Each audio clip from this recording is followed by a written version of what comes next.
Welcome to Liberland. Welcome to Liberland. Hi, everyone. Can you hear me? Yes, I can hear you. Great. Welcome to Liberland. You're here. Yep. Hello, hello. Good I'm here as morning. well. Can you hear me? Yes. You cannot see me for some reason, right? No, I cannot see. You don't have video on. But how do I start it? There is no way to start it. Can you, Michael, give me something? Promote to panelists. I can't. Not the moderator. Vit will be rejoining as a panelist shortly. Cool, There we cool, go. cool. I'm sorry. I have a little mandatory visitor here, which I have to have. He's also a Liberlander. Lovely. He will be going soon, but it's an emergency kind of. Lovely. He likes to be on a podcast. Yeah. I'm not sure. Yeah. Okay, I'll keep him quiet so that he doesn't interfere. Sorry. He never interferes. He's always okay. Yeah, it'll be good. I'll have a presentation like this, no problem. I mean, if I struggle through all those windows here.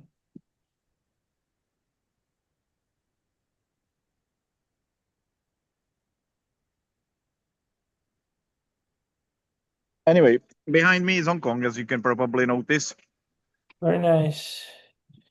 I am actually at Justin's headquarters, but he's got some emergency, which with ATX there is some problem. I wonder what it is. I hope nothing serious, so he cannot really join us. Does that mean you're taking over in his absence?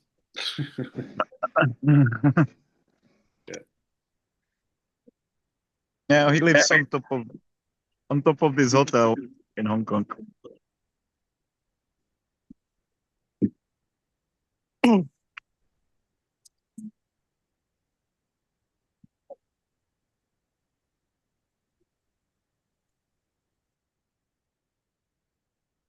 So in the audience, we have a few people. We have Anna and Christian, and we have Ryan and Tariq. I will promote Tariq to a panelist and allow him to talk.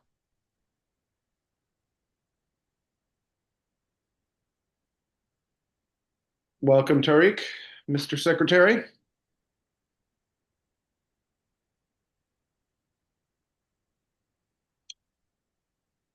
We'll give people a few minutes to join. Posted in some of the groups. Hi, Tariq. Good to see you. We can't hear you. You have to unmute. Yes, there we go. Yes, you can There we hear me go. now. Yes. Thank you so much. Thank you. How are you today? Good? Doing good. Thank you. That's wonderful.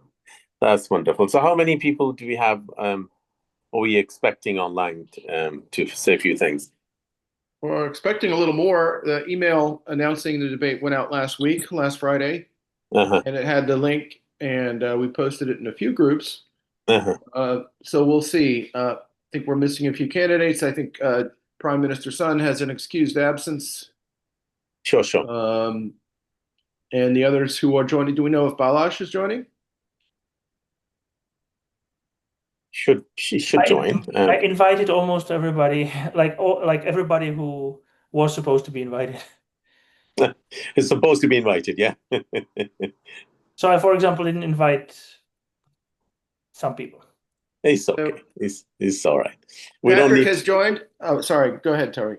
No, we don't need to list those names, okay? So don't worry about it, Pika. Yeah, some people.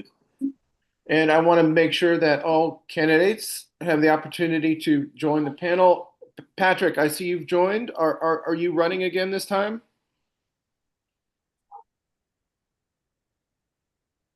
Oh, I have to allow him to talk first. Okay. Patrick, you can talk now. Are you I'm just listening. Oh, you're just listening. Okay.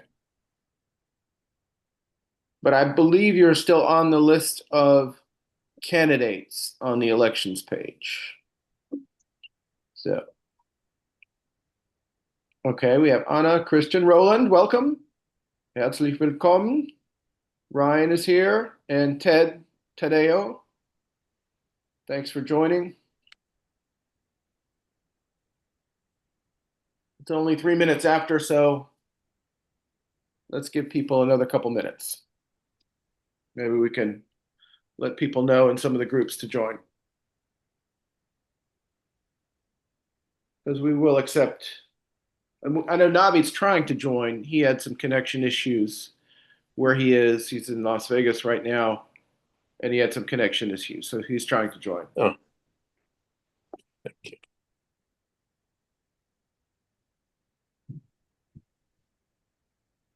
Yeah. I don't know how familiar any of you guys are with Route 66 here in America, but that's where I'm at right now. Is one of the roadside parks here. That's all along Route 66 here for this year. It's the 100th anniversary of what we call the Mother Road here. It's one of the oldest roads in the country, and it's the one of the parks that was built almost 100 years ago. That's beautiful. But, and everybody must know the song Route 66. Get your kicks on Route 66. It's been covered hundreds of times or more. Oh yeah, it definitely has. And every town here actually, every one of them actually has like a mural now, or like one of the selfie signs. Actually, I'm going to go over here, see if you guys can see it here. But yeah, it's not this weekend, but last weekend. We had they had a bunch of they had the National Corvette Museum go through town here, and that was really cool seeing all the different eras of all the Corvettes and classic cars going all the way back to probably back to the 30s. But yeah, it was really cool to see. But yeah, so That's great. now you see where I'm at. Oh, I'm in wow. Roland, Missouri. Is where I'm at. Cool. That's a cool sign. That's great. I'd love to travel on Route 66. I've been on parts of it, but didn't really drive too much on it. So we have a few more people joining.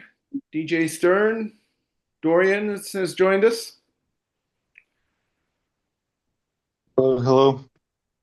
Welcome. Okay. We'll give people just another couple minutes because, well, let's make sure everybody knows about it. We did post in some of the groups.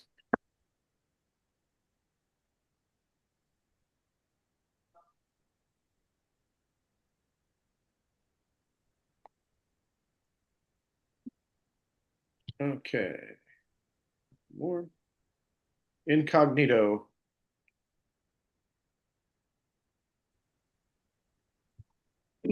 Okay, the format will be as usual.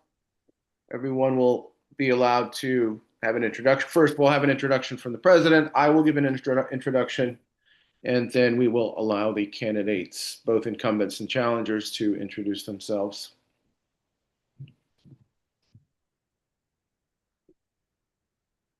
And then we will proceed with the debate questions. Should I start?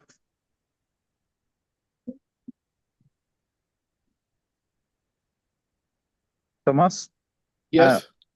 Yeah, should I kick it off? You can't. Let's wait another 2 minutes and then Okay. go ahead and kick it off. Yeah.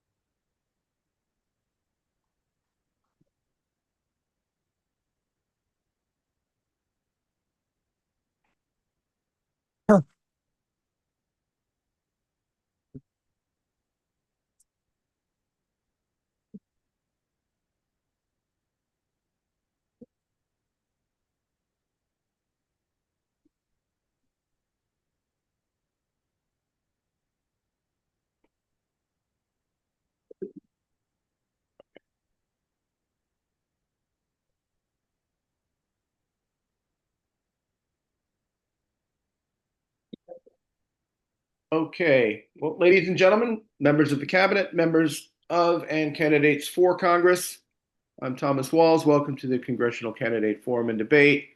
I'm going to first give the floor to President Vitya to welcome everyone, and then I'll give a short introduction, and then we'll kick it off. If you are a candidate but you haven't been added to the panelists, please let me know. Okay, Mr. President, go ahead and kick it off. Hello, everybody. Greetings from a beautiful Hong Kong. That's the inspiration for Liberland, that we have one of the greatest examples of high economic freedom being put in place. Also, the seat of actually our Prime Minister Justin Sun, who is currently under an emergency. I was hoping we could join the meeting together, but his HTX exchange has some issue, like really right now. I hope it's not serious. I hope they will overcome it. They already went through a bunch of hacks. Yes, but we know that Justin can take a lot. I mean, I just met these guys that actually got the money returned from the previous hack.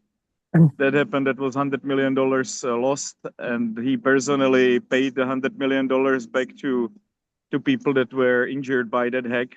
Almost everybody was paid. So that was a example that we've got a prime minister with integrity. And yes, like I think it's a good reason why he's based in Hong Kong, because this is one of those places which really lets people prosper, no matter what industry they are in, and that's why we are also partially based here. That's why we're expanding from Hong Kong, and we've got one of our offices here. We've got actually representative office, and we also have a correspondence office here in Hong Kong. So I will visit both actually tomorrow, and I will move some things forward when it comes to structuring Liberland and making sure that we have a bright future ahead of us when it comes to our capacity to conduct business globally. What I'm really looking for, and most of the things will be covered by Michael's presentation. And actually, I would like him to be the first right after me, because we summarize the important elements of development, mainly the transition to the Ethereum. That is quite important for us. We will remove the bridges. We will run the governance of Liberland on top of Ethereum. I think again that to basically build Liberland as a custom chain initially was a good decision. I knew things don't go right usually for the first attempt, and yes, it didn't go right. We had this major hack by our technical secretary, who has also pleased us with his presence. So it was an expected event, and it was a good opportunity to basically test the whole governance structure, how good it is, how it's able to hold together, but also it really helps to filter the people that we want on board with the next development of Liberland. I think that's also important part of the history for us right now. So all these things are put in line. I'm very grateful for it. And in Liberland itself, we have a bike race happening today and tomorrow, a major 160 kilometer and 80 kilometer race.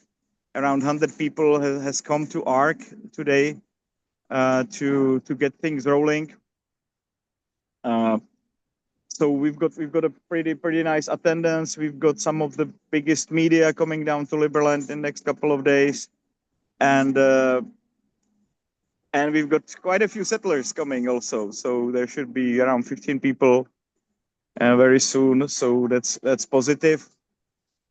On slightly negative note, yes, Croatians are pushing again. They're trying to overwhelm us with paperwork for illegal camping.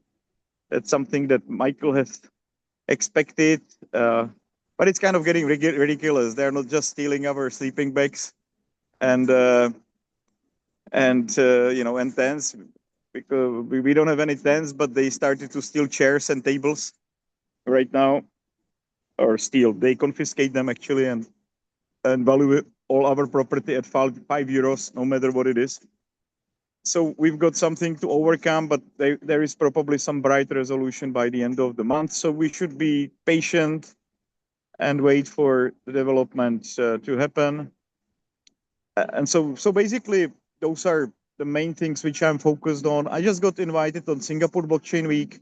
That will be a huge event, as well as coming back to the Network Stake School, where I got offered some partnership. I was today on the call with one of the mayors of Hainan, which is huge free trade zone in China, and they want to partner with us. It's very promising. They love what we have created when it comes to governance, and it's very positive that they see future in what we have developed on ideological and technological side, and they want to actually help us co-develop it and apply it for the free trade zone that they are running. They are in full custody of it. They just need to collect some taxes, but not too much. They, for example, don't have any customs as well in Hainan, so that's a very, very positive thing as well. And yes, we're heading to Liberland Chess Open. That will be major event in 2 weeks, 3 weeks. We are going to open a beach bar. We have to probably move it to Tuesday, so whoever can come, please come. And we are also going to have 2 major festivals this year, Liverpool and Floating Man. But I will give the floor to Michael because he's going to summarize all these important things in a little bit more detail. Michael, floor is yours. Give us a breakdown of what's going on. Hey, can you hear me? Can hear you. everybody Yes, hear me? sir. Yes, sir. Okay, very good. So let's talk mostly about the EVM transition. That's hands down the most, probably most monumental of those things, although not most important. I think settlement is, of course, most important, but the EVM transition is something we are starting. A new settlement has been here, and settlement continues. The Ethereum transition is starting. So why are we moving? Well, when we deciding what to use, what system to use, there were multiple systems, and Ethereum had many problems. It was expensive to use. Transaction was like $20-$30. That was not a usable blockchain. There was a huge congestion. People were using level 2s. It looked messy. Since then, Ethereum has solved its problem. They have done their homework. They have made some changes which were not popular, and I understand why. Proof of work is superior, but they have made other changes which are vastly improving the situation. And currently, the market has spoken. Ethereum itself, not a level 2, is the blockchain of today and probably also the blockchain of the future.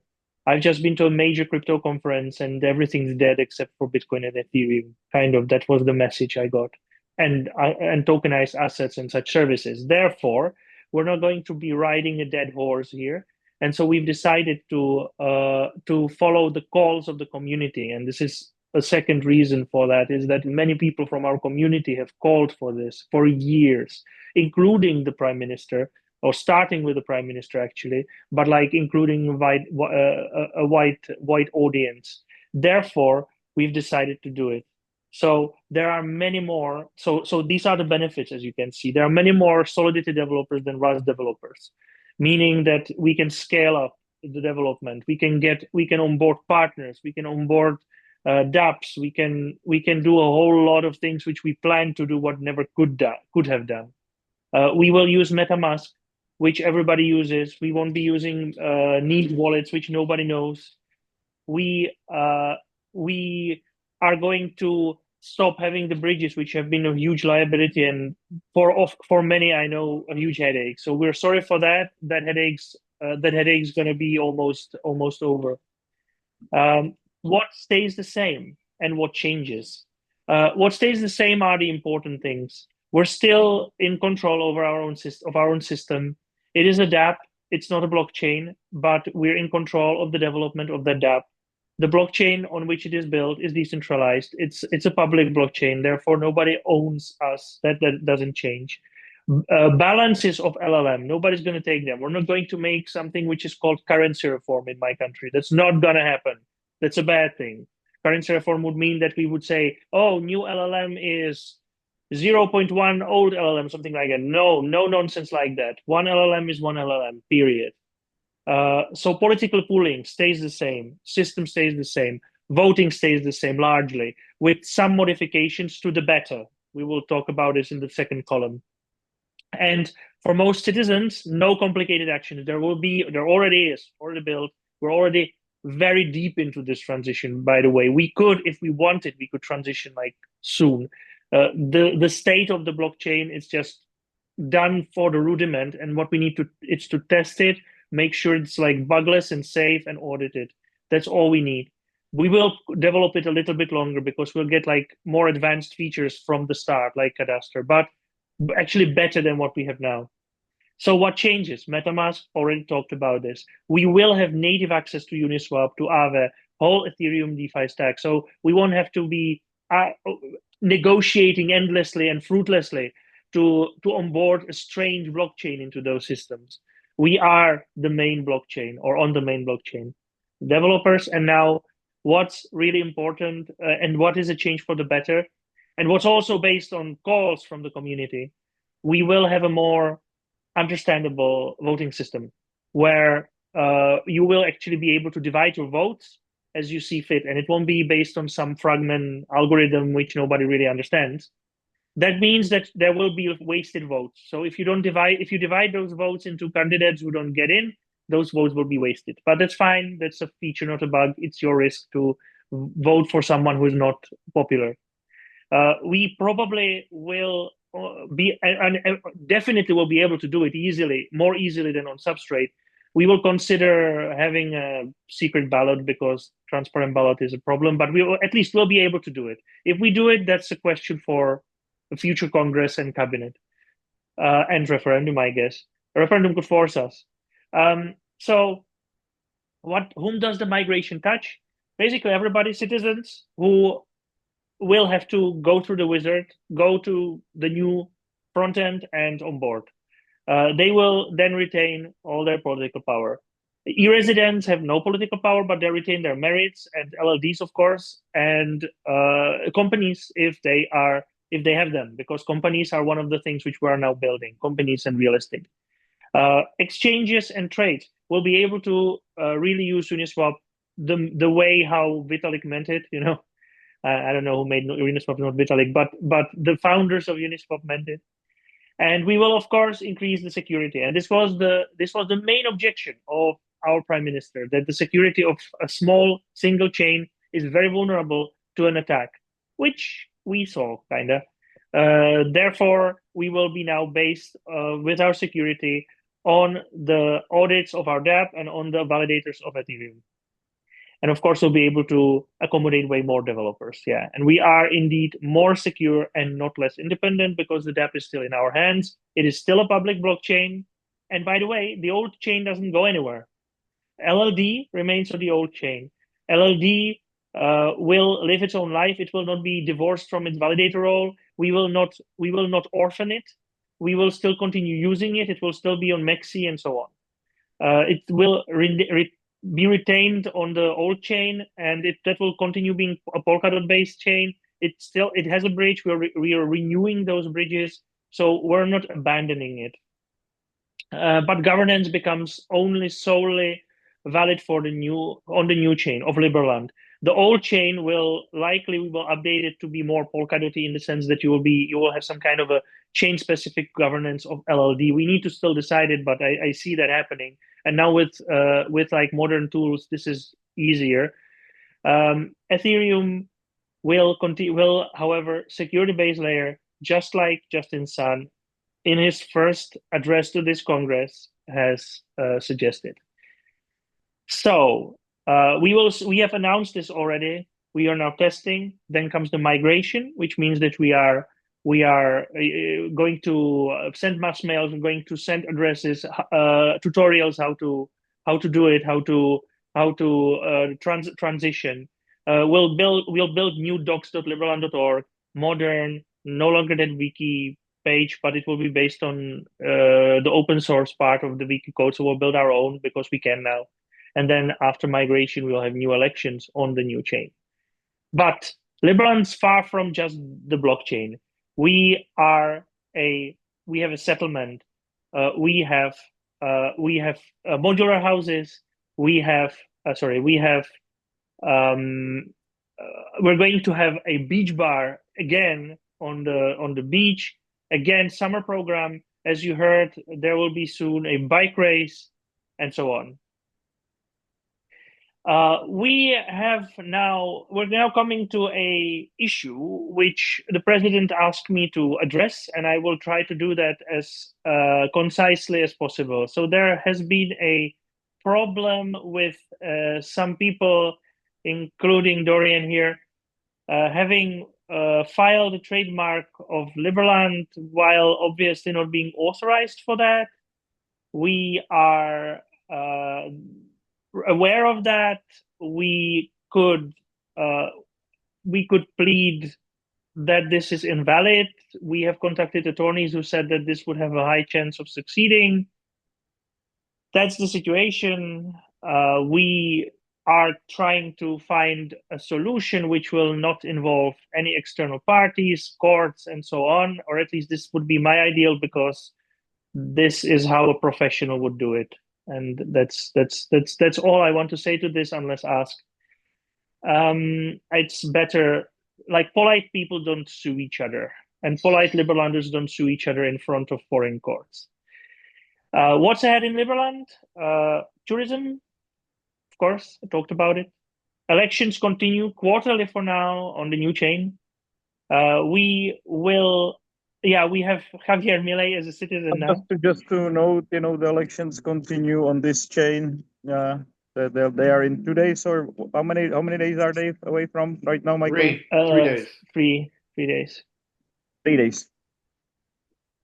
We had an anniversary, a major event, and we're trying to get at least some rudimentary Supreme Court for at least like political cases. Having a court as a non-recognized country is super problematic, but we are trying to resolve this in various ways. You informed, there is nothing yet decided, but we're going to find a way how to police, how to keep the community tight and safe as a community for the time being, at least until recognition, and the Supreme Court can be overseeing the justice of that, which would be a veritable upgrade on top of what normal communities have, right? And then we move governance to Ethereum, of course. And now I will close with this. These are the events which we're looking forward to, with dates, with pages of those events. We already basically spoiled everything, which is good. He said it, you heard it from him. The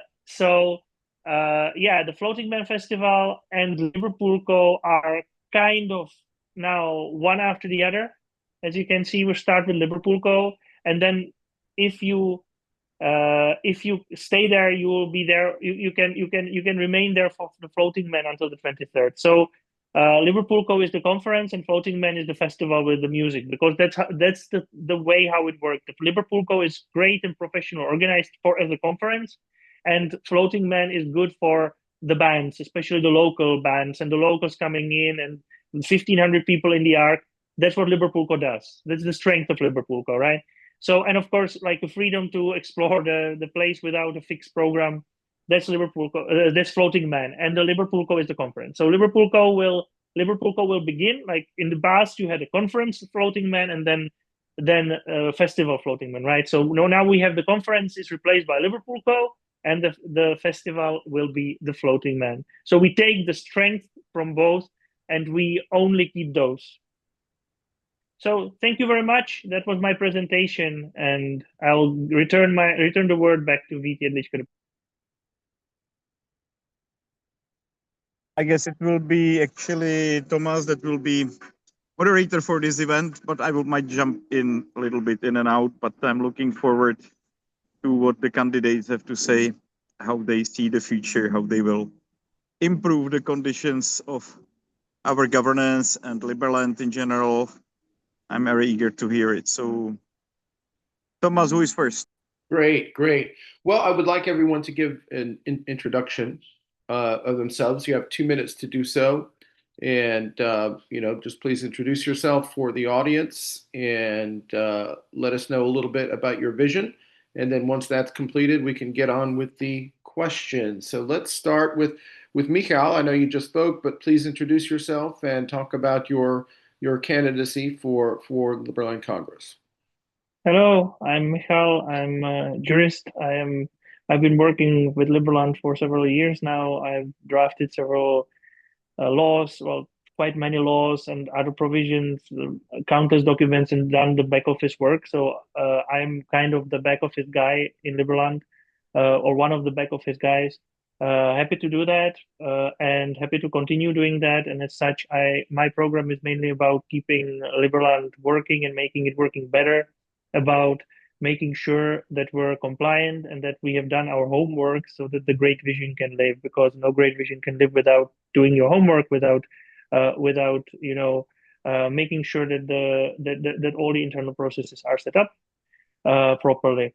And lately, I've been also working with the IT department on some development because of new modern AI tools, and I've been working with them personally, and so I want to also help with that. So just practical help, like hands-on help. My congressman work is doing, right, but mostly doing in the sense of improving processes, drafting documents, and communicating with parties. Vote for me if you want somebody who's going to daily step up and daily really do the work that needs to be done in order to make this success. Very good. Excellent. You came in at 1 minute and 24 seconds, so that was nice and concise. And very nice presentation, by the way, Michal. Thank you for the update, especially for the details on the EVM migration, which I think we can also discuss during the debate. Let's go up with Mr. Secretary of State and sitting Congressman, Dr. Tariq Abbasi. Tariq. Good afternoon, everybody, and thank you, Tom. I have very little left now, what Michael has already covered. So enormous contribution to that. I'm the serving Secretary of State, have been for several years, have been running around like crazy to make friends for Liberland over the past 11 years, almost 11 years. Have successfully secured several agreements with several governments, and still negotiating, some diplomatic relationship with some of the governments. Actually, we are unable to sort of name for obvious reasons, but yet it's work in progress. It was me personally, just a quick reminder that who actually made the first state visit arrangement for President Witt to travel to Somaliland, and we signed an MOU there during the very first meeting. And since then, we have actually signed several MOUs with several other organizations, the governments, and so on and so forth. The only reason we actually not making it public, because we don't want actually those governments and the entities we've signed the agreements with is not to actually end up answering questions and so on and so forth from the governments. Actually, they will be probably very unhappy with this. Is diplomacy, so you have to keep it nice and clean. And at an appropriate time, we will make sure that we disclose that all the information to yourself, and hopefully the Liberland will be even much stronger, despite the fact that we've had had to deal with some of the issues. But the issues are with everyone. We have family issues, we have national issues, we have community issues, and all that. But that's healthy to have. But it should be addressed in a formal and in a formal manner, so that it can be dealt with in a legally also. So I'm looking forward to continue supporting Liberland in my capacity. And I leave the rest to you. If you think that it's for me to continue, thank you. Thank you so much, Tom. Very good. You've wonderful introduction, and those are just a few of the many achievements that you've brought to the table, Mr. Secretary, and we're very, very grateful and proud of that. And I'm grateful to have you as my team. Thank you so much. Thank you. Okay, it's great to work together with you. Okay, now we have Dorian Stern Vukotic, who's also a sitting member of Congress. Dorian, please give us a 2-minute introduction. Hey, thanks to Vit and Psachnik for spending half their time talking about me, as is tradition by this time. There have been a few things that have been missed, which is we have finally restarted diplomacy with Croatia. We had a Liberland delegation led by me, and we officially met with the members of Croatian Parliament and different NGOs, and we found a strategy that we can move forward to dismantle this legalistic anti-liberal Andonian that has been formed in Croatia. I'll talk more about this later. The other thing is we have built the infrastructure that will make this community actually have value in your life. You will see what this means very soon, but essentially, yeah, fingers crossed for that. Regarding the Croatian diplomacy that has been happening recently, so one of the realistic outcomes that we can expect to happen relatively soon is to dismantle some restrictions, for example, the no parking sign for boats. However, we need to take into account, and I'm going to use some caricatures here. So the current approach of Liberland and Vit and settlement has been essentially, again, a caricature. Liberland has been promised to us 6,000 years ago. This is our land. We live here now, and you need to accept it. Obviously, Croatia and Serbia don't really like this approach. So we are going with a different approach. We are explaining that there is huge value in controlling the land that you do not constitutionally own, and that we are the best way to make use of this land. However, now we have two approaches that conflict each other. For example, the reason why the no parking boat no parking sign went up there is because the boats were beached there and had to call for help multiple times. So before we pull the trigger on this activity, we need to make sure that in the future, no further boats will be beached. And this is a settlement activity, and we need to find a solution working with. I'm sorry, but there's so much bullshit around. So excuse me, but I cannot help it. Thank you. Okay, well, thank you for the introduction, Dorian. Those are some very interesting topics. Well, let's get into those during the debate. We have to move on for the other introductions. Martin, how about you? You have 2 minutes. Thank you very much, Tom. Again, my name's Martin Bates. I'm editor-in-chief of Liberland Press. I've actually have been around for a little over a year now, really active with Liberland. But there's a lot of things that I know we need to work on, and I know we can do all this. We just have to communicate as a family, as Tariq very eloquently said it. We need to bring together everybody. The biggest thing is we have to get our foundation put in place, and that includes just basic things like improving our diplomatic relations in a way that we're more structured, we're more organized than the current ad hoc way that we're doing everything. Again, Tom and Tariq are doing an excellent job. We just need to give them more structural support. In structural support, that also goes into at least getting our Constitution and the universal principles of liberty passed. I hate saying it like this, but we're operating in a way that the UK does famously. Their parliament doesn't have a constitution, and they just kind of listlessly go from one political direction to another.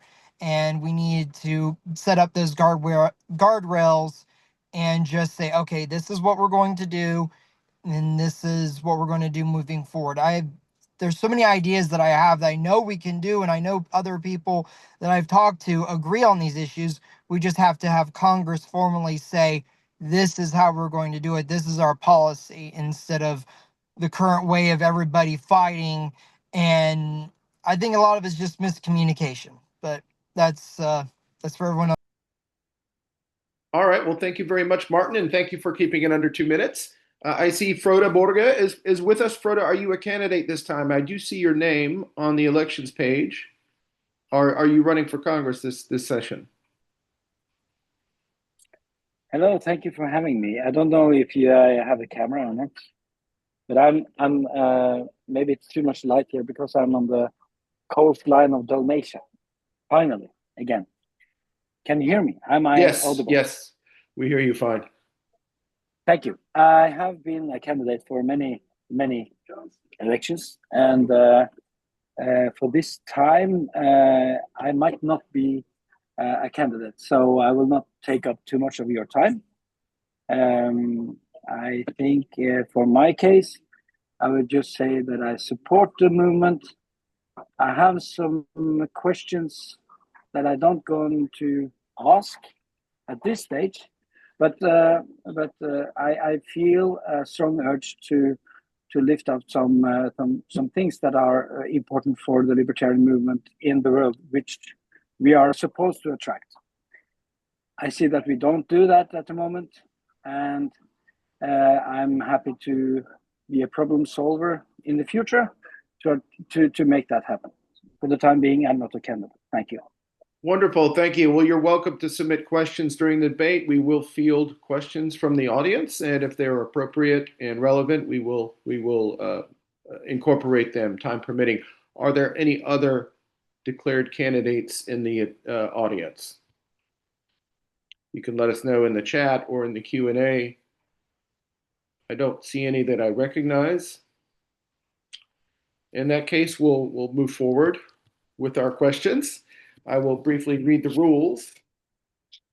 And, we would like to follow the format as closely as possible, keep things civil. Each candidate has done their introduction already. This will be a question and answer format. As the moderator, I will pose the questions and you will have 2 minutes to answer. I can ask you a follow-up question if I want to. If you're mentioned by name by another candidate, you have a 30-second rebuttal. I'm sorry? Anyway, go ahead. I just wanted to, sorry, Tom, I just wanted to say to everybody, if you are a candidate on the blockchain, but you have publicly on this debate or meeting, however you want to say it, just go ahead and remove yourself as in withdraw on the actual blockchain so that those of us that are actually running do get the support so that those votes, the way that everything's done, the way the votes are processed, then it'll go to other candidates like me or anyone else that's running. That would be valid. If you're not running, please remove yourself from the ballot. That would be great. It's great to keep the system as clean as possible. And sometimes people are more active at certain times than others. But if you're listening now and you're not a candidate, you can go ahead and remove your name for the time being. If you want to run in the future, you can do so. Anyway, again, I was mentioning that the audience can submit questions, time permitting. We can put those into the mix, and every candidate will have the chance to answer those questions as well. If it's disruptive or repetitive or irrelevant, we're just going to ignore it. And candidates can ask questions of one another. And again, like I said, this is a very important point. If one candidate mentions you directly, the other person who's mentioned has a right to rebuttal. We'll give you at least 30 seconds for that, or about 30 seconds. So if you're not speaking, please mute. And I would just like to ask people not to speak over one another because you will eventually get the chance to answer. Let's remain respectful. We're all in this together, and we will all want to see the continued development and success of Liberland. With your cooperation, we are really going to go far. So good luck to each and every one of you.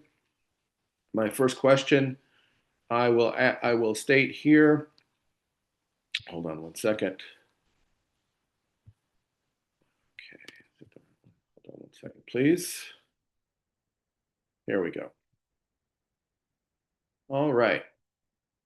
So, looking ahead, let's say 3 years, what is the single most important change you would like to see in Liberland, and what specific steps would you take in Congress to achieve that? Let us start with Michal Potocnik. Hello, can you hear me? Yes, sir. Despite some noise. Okay, so what I would like to see is that we would have a professional internal organization, that we would be dealing with our neighbors regularly, and we would be following like the protocols of diplomacy in the sense that we would only do things which we pre-negotiated with a state party, be that Croatia or other state party. That way we can at least theoretically have success. And then, yeah, then put in the laws in practice, and then hopefully have the community in the settlement in such a way that it will be a prestigious thing, that it will not be detrimental, and then we can run our state in its borders as a real country in some rudimentary sense, or even more than rudimentary. That would be what I would like to see. And of course, with blockchain working as successful, or like the DApp, that's kind of an auxiliary thing, but the main thing is the main mission. Make sense? Yes, it does, of course. All right, I would like to pose the same question to Martin, and we'll do it. We'll try to we give everyone a chance, so we can do it randomly. Martin, looking ahead 3 years, what's the most important change you would like to see? And being in Congress, what would be the steps you would take to achieve it? Well, thank you. So, first thing is we need to get diplomatic recognition from our neighbors, Croatia and Serbia. It would be nice if we also were able to reach out to other countries, as Tariq has pointed out as well. One of the ways I would do this is to actually do something I haven't ran this by Michael, but I would love to see his input on this. It's an idea that I have. It's called ratifying a principle by treaty. So we wouldn't actually be formally ratifying it in the state sense, but we would be unilaterally saying that we will adopt a certain treaty. And again, I'm referring to the Vienna Convention on Diplomatic Relations, because this is something that we really need to work on, is prove. And I'll say proving because that is a way to say it, but we have to prove ourselves in a diplomatic and a legitimate sense. And that also ties into governing documents such as a constitution as well. A lot of this has already been drafted. I don't even know how many times. I don't know how many drafts I've seen from Michael and from other people in different areas. And just starting with, I think it was called the Universal Principles of Liberty, because I think it's two parts, is the way the Constitution is supposed to be set up. But just starting with that one, just to be able to legitimately say we are serious about how we're going to govern ourselves. And in order for us to do that, we have to set up other actions as well. I personally put forward the first ever initiative referendum by a citizen, which was the National Symbols Act, and that passed overwhelmingly. And we have there's so many others that I know we can do. It's just we've got to have the political will and ambition to be able to make it a reality. And that goes in with the settlement, goes within everything else, because I think you first have to get all of those done, and then you can move on to. Great. Thank you, Martin. And, those things that you've worked on are great. And I think we of course, we've talked directly about some of the other stuff that we can do formally and diplomatically, such as, like you mentioned, the Vienna Convention and adoption of treaties, and what was something that I've been advocating for a long time, which is retroactive approval of the Proclamation of Independence, which is very important from an international law perspective. Anyway, I'm going to ask the same question to the next person, and that will be Dorian Stern Vukotic. Looking ahead 3 years, what's the single most important change you would like to see, and what concrete steps could you take to achieve it? Yeah, so leadership needs to act strategically. I have already taken some concrete steps, which earn me a lot of glory here. Specifically, moving the inflow of the majority of the money from scattered accounts into official Ministry of Finance accounts. It was my assumption that the Ministry of Finance will step up to the task. Unfortunately, this hasn't happened. But yeah, this is, I believe, the most important change. We need to fix the way the Ministry of Finance works and make it act rationally. If there are some proposals for spendings that aren't likely to achieve good results, it is the responsibility of that ministry to say no. And now there is a process to do that. So I believe the highest bang for political buck would be to fix the Ministry of Finance and the process of how ideas get funded. Okay, that's certainly something we should talk about. That, Go ahead. talking about that, you're aware that you still owe this money to Ministry of Finance, and we consider you criminal because of that, because you're unable to return those money back now after multiple requests from Ministry of Finance. Just that we have this on record that you are not able to return the money that was entrusted to you by Ministry of Finance. It would be very nice if you changed your mind and acted less criminally, Dorian. We would really appreciate. So now I get to respond to this. Just to be clear, I do not have any money from Liberland. None of the money was redirected to me. What this is referring to is the liquidity of LD pools. So in technical terms, you need to have some liquidity for traders to trade against. And there is a disagreement if they should be in one pool or another pool. Using the words like entrusted, stealing, and stuff like this is vastly misrepresenting. Let's move on. Let's move on. Let's not get bogged down in one thing. We can talk but it about would these be again issues very later. nice if you return the money to Navid so we can operate with it like it was given from the Ministry of Finance. You would give it back to Ministry of Finance. You don't keep the keys of stuff that don't belong to you. For liquidity, which is where it is. Yes. Yeah. Let's move on. Please give it back. Let's move on, guys. Tariq, I would like to ask you the same question. Let's look ahead 3 years and let's think about the single most important change you would like to see. And as a member of the Congress, what would you do to achieve it? Yeah. Tariq. Yeah, thank you so much, again. My father and I was driving once, and he said to me that you have a heaven on earth if you have a good neighbor. If we could actually make a change, which instantly that would be a better relationship between our neighboring countries, Serbia and Croatia, because it can be an extremely draining exercise each and every week, each and every month, each and every sort of year has been. And we don't get to do constructive sort of work because, we are pushed down back, we one step forward and 3 backward. But I think the progress has been made and it will be made. And the second, I think in order to actually make a good relationship with the neighbors, it's give and take. What exactly are you bringing on the table? And I think that we have discussed in the cabinet.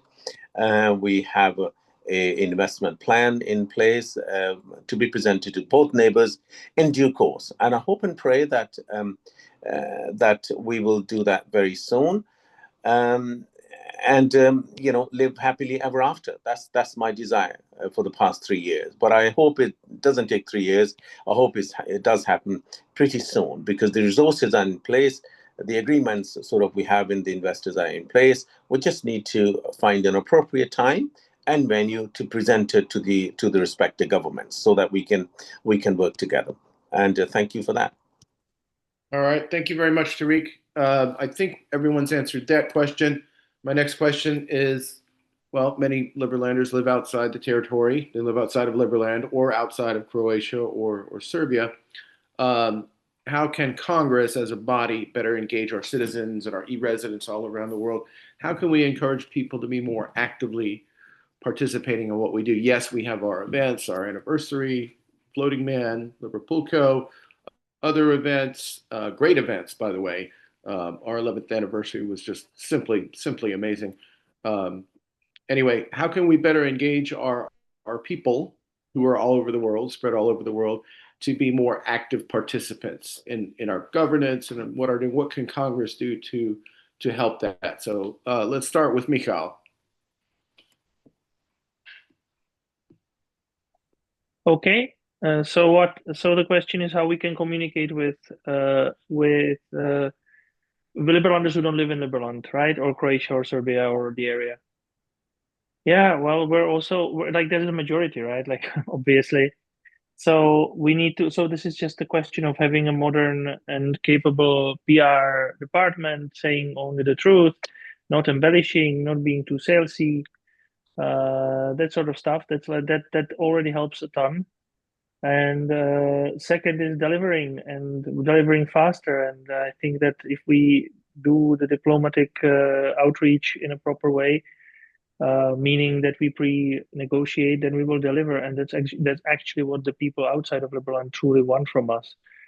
Besides that, these are matters more for the Ministry of Foreign Affairs, and that's not me, or I'm not in any way dealing with that. I'm helping. I'm happy to help always, but I think that we should be also reviewing the way how we're treating the representatives and keeping them active and motivated, and basically have a few active and motivated representatives who would perhaps be rewarded for it, like a real reward, but then they would be asked to do real work, and they will be asked to do real billable work. So meaning that they bring in some goods, whatever that would be, and just a few, because like obviously, but like few good are better than a lot non-active.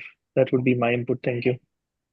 Right, very good, and I agree with you on that. And I think President Witt has also pushed the excellent idea of making our app a tool through which you could do that. We could assign tasks to representatives, and once they've demonstrated that they've done that, they can get the requisite amount of merits that we have set for that activity.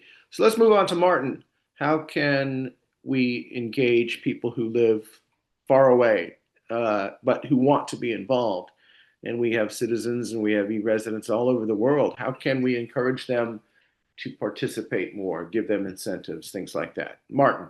All right, thank you. And again, this all goes back to what I was talking about before with the diplomatic relations, but not necessarily with other countries.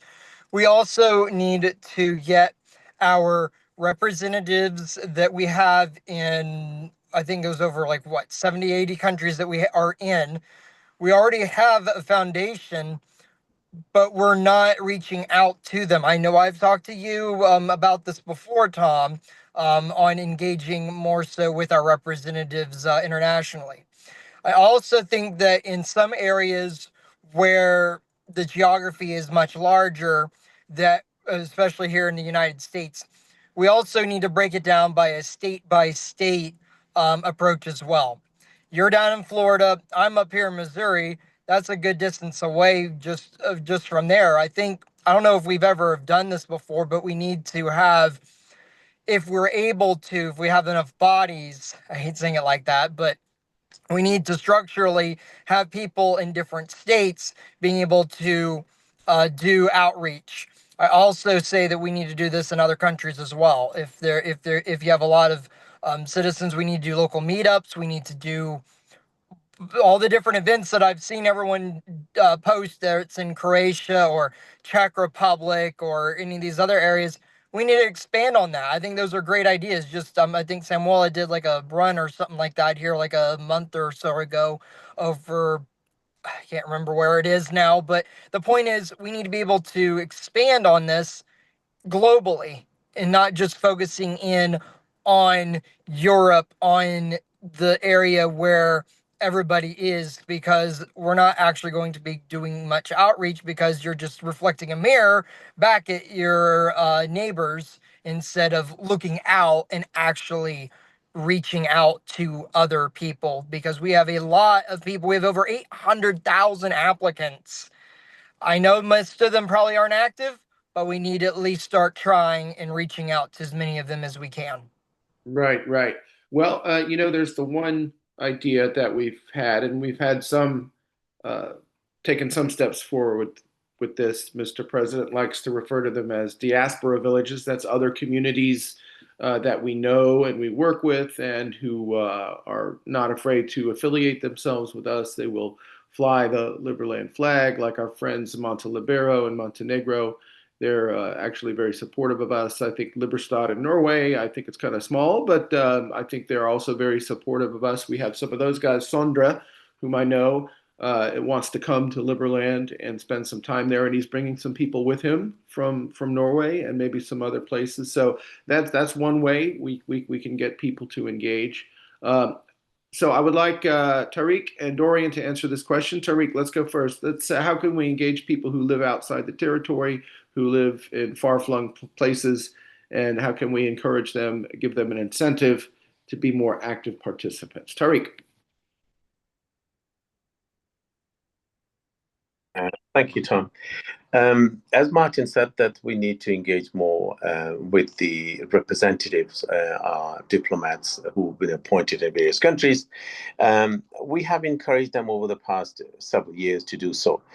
And unfortunately, is only few very active candidates at this point in time. I think we need to sort of offer some sort of incentive to them so that actually find themselves that they are not just being used, but at the same time rewarded for their work, whether that is in terms of future benefits or current benefits. And once actually they're done, I think they can engage the local citizens with themselves and have events and promote Liberland in those countries. And that actually has been done in Africa. We had a diplomatic events. Tom, you attended in Uganda. It was it was a huge event where most of the African diplomats actually are representative, traveled to Uganda, and they attended. So I think similar activities can begin, but it requires a lot of funding, a lot of resources, and time consuming at the same time.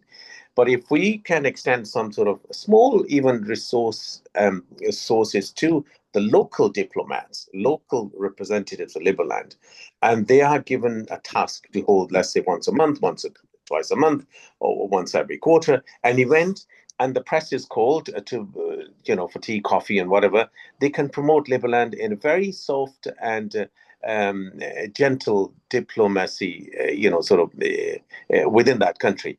And do maybe a little bit of bits and pieces through our Liberland Aid Foundation, which is doing amazing work. Offer some facilities to some schools, some charitable organization, local, or jointly do some work, which actually then the governments actually then catch up with, and they see that somebody is doing some good work. So I think there are several things I can go on and on and on, but I think it'll be good actually to engage with the local representatives of Liberland and give them tasks with the incentive, and that would work.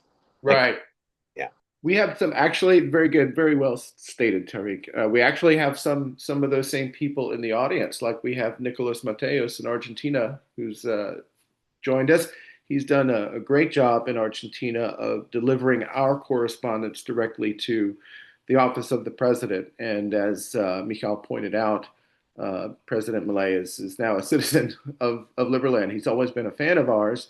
And I remember writing him before he even ran for president, just to congratulate him on becoming a member of the Chamber of Deputies in Argentina. And it's great that we've remained in contact with him, and we've met him at various events, and he's been verbally supportive of us.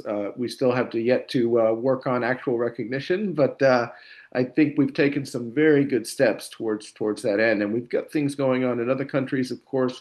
El Salvador is one where we've had some actual recent activity with there, and we have an opportunity to pursue there. That's going to lead to my next question, but I wanted to give Dorian a chance to answer that question. I know we've discussed a few ideas about that, like making business cards available to people and other tools that they can use to be more effective representatives. So Dorian, please comment on that question.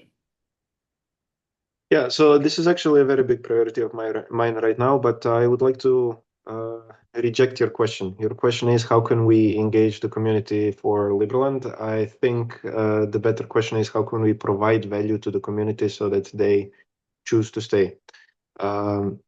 And this is something that we've been trialing within the Croatian Liberland community, and it has had a good amount of success. So the Croatian Liberland community now is very active.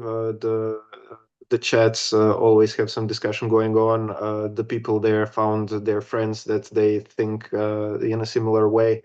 There have even been some business ventures started from the people who met there. So I believe the value of this community is that it is a filter for the people that you will manage to vibe with. And what I'm working now is providing infrastructure and seeding this across the world so that you will be proud to be a Liberlander, that you will have friends in Liberland, that you will have a social club, business opportunities, and everything. Your question was, what can Congress do about it? To be honest, not much. If you look at how these events are happening, they basically follow VIT around the world, or Peter, or me, or Mirek. So there are these captains, so to speak, that catalyze them. So to do this, I don't need votes. I need captains. Reach out to me if you're willing to help. This is happening. Okay, thank you. Well, certainly providing value proposition, unique selling point is something that will keep people engaged and bring them on board. And we definitely need to focus on that. My next question is a very interesting one, and I think everyone has different opinions and can contribute on this. It's about AI, artificial intelligence. We use it already. I know Michael is a power user of it, including AI, different AI agents. It's certainly improved the output of some of the structure, processes, content that we do. How can we really use it to improve our governance? Vid actually had some very good ideas and encouraging us to increase our familiarity with these tools. But there's a danger. How can we prevent things from? We don't want to just generate AI slop. You know what I mean?